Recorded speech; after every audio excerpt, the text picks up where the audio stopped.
Let's bring in Hatem Dhiab. He's managing partner at Gerber Kawasaki. Thanks so much for joining us, Hatem. So what do you think? Are we going to see that for Tesla? Is it going to be meaningful if you're a shareholder? Hey, Amber, good to be on. Yeah, it's going to be a big week. I think the reality is we need to see Tesla grow again, right? The delivery numbers were not that good for the last few quarters, and obviously they're not going to be good for the US or Europe. But China being such a big part of Tesla's numbers, if they grow 20 or 25%, which is what we think they're going to, that's going to be meaningful for them. And will it be meaningful for the stock that has already run up? What do you think?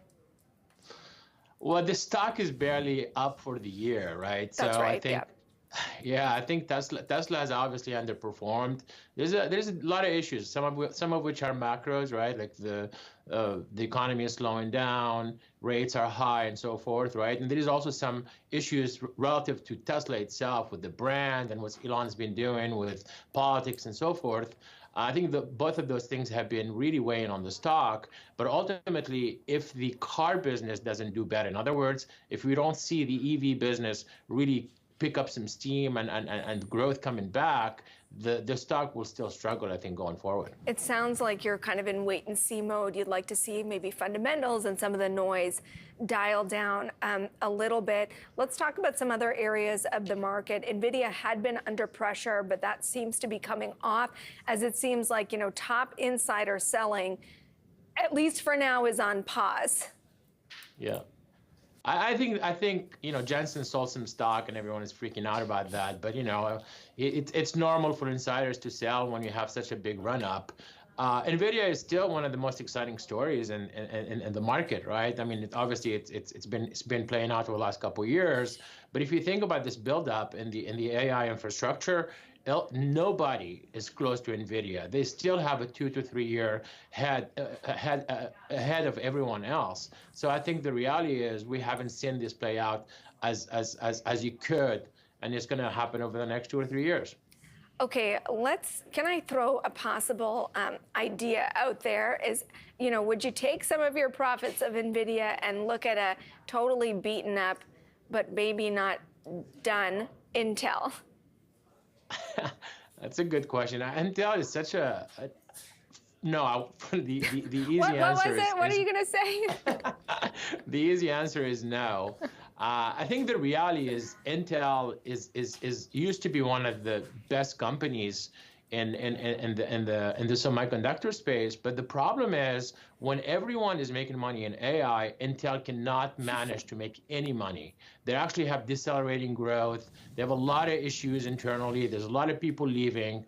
So I think there is a lot of vultures kind of circling around Intel because they see that there is such a beaten down stock. I just don't see where the opportunity is for them to move into this AI kind of amazing story. So that's why I'm not touching it right now. But I hear you. You wouldn't want to take a swing at it, just knowing that maybe there's a buyer or a big private equity investor.